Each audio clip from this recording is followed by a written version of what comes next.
bien joué, ma nièce. Bien joué.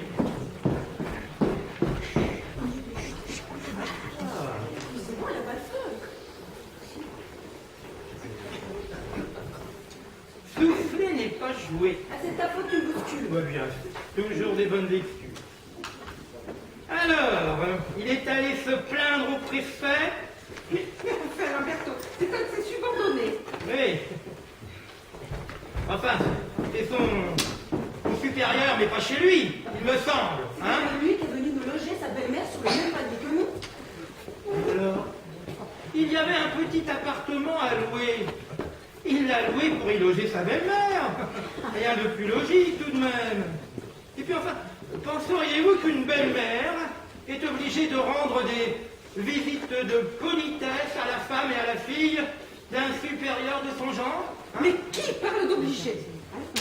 C'est nous qui avons tenu à nous monter courtoises en allant voir cette nouvelle dame. Et c'est nous qui n'avons pas été reçus. Bon, qu'est-ce qu'il est allé faire chez le préfet? Exiger un geste de courtoisie? Mieux, un geste de réparation. Nous y avons droit. On ne laisse pas ici deux dames plantées comme des piquets devant une porte. Mais c'est de l'abus de pouvoir! De l'abus de pouvoir! Alors maintenant, les gens n'ont plus le droit de rester chez eux, hein? Et depuis quand? Depuis quand? Tu ne veux pas comprendre que nous avons simplement voulu aller voir cette nouvelle venue. Lui, c'était la bienvenue. Je reconnais qu'il y avait une certaine curiosité dans notre visite de courtoisie. Oui. Mais ça te semble pas naturel à toi? Naturel! Évidemment! Vous n'avez rien d'autre à faire! Mais non, tonton, écoute. Alors, imagine, fais pas attention, maman. Alors, j'arrive. Oui. Et sur ce guéridon-là, avec l'air patibulaire du bonhomme en question, je dépose les chaussures de la cuisinière. Hein? Que viennent faire les chaussures de la cuisinière sur ce guéridon? Tu vois, ça t'étonne. Ça te paraît étrange. Et de suite, tu m'en demandes la raison. Ah, petite peste! Ah, tu as de l'esprit, ma nièce! Tu as vraiment de l'esprit. Mais, n'oublie pas, tout de même, que si tu as mis les chaussures de la cuisinière sur ce guéridon, c'est exprès pour piquer ma curiosité, n'est-ce pas? Alors ne me reproche pas de te demander pourquoi as-tu mis les chaussures de la cuisinière sur ce guéridon.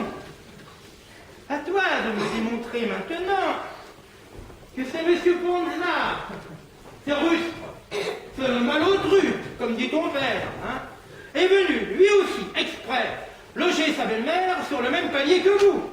D'accord, il n'a pas fait exprès, mais reconnais que ce monsieur vit d'une façon si étrange qu'il éveille la curiosité de toute la ville. Oui. Écoute, il arrive, il loue un petit appartement au dernier étage de cette grande maison lugubre tout au bout de la ville. Bah, tu la connais? Tu l'as vu à l'intérieur? Non, mais tu y allais, toi? Bah, bien sûr, j'y suis allée. Avec un monde y est allé, mais tout le monde y est allé. Évidemment. Quand tu rentres, Oui. il y a une cour très sombre. On dirait un puits.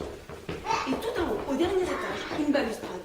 Et à la balustrade, il y a des paniers qui pendent au bout de leur ficelle.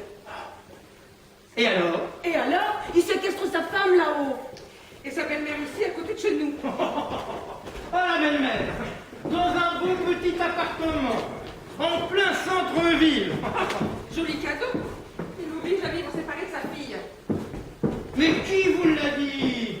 C'est peut-être elle, la belle-mère, qui veut garder sa liberté. Mais non, tonton, on sait que c'est lui.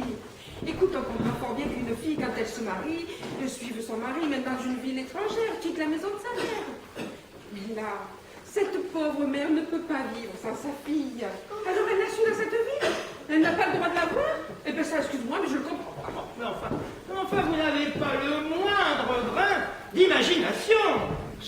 Est-il si difficile de concevoir que par sa faute à lui, oui, ou par sa faute à elle, puis enfin, sans que ce soit la faute ni de l'un ni de l'autre, il y ait une telle incompatibilité d'humeur Entre sa mère et sa fille? Qui te parle de la mère et la fille, entre le gendre et sa belle-mère, la frelage. Entre deux, tout va très bien. Mais oui, c'est ça qui étonne tout le monde. La belle-mère et le gendre. Il vient ici tous les soirs pour rendre visite à sa belle-mère. Et dans la journée aussi, plusieurs fois par jour.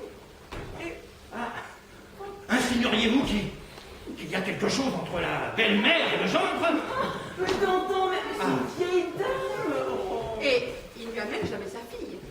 Jamais il n'amène sa femme voir sa mère. Mais Elle est au elle est peut-être malade, cette pauvre femme. Elle ne peut être pas sortir de chez elle. C'est la mère qui va là-bas. Et on l'a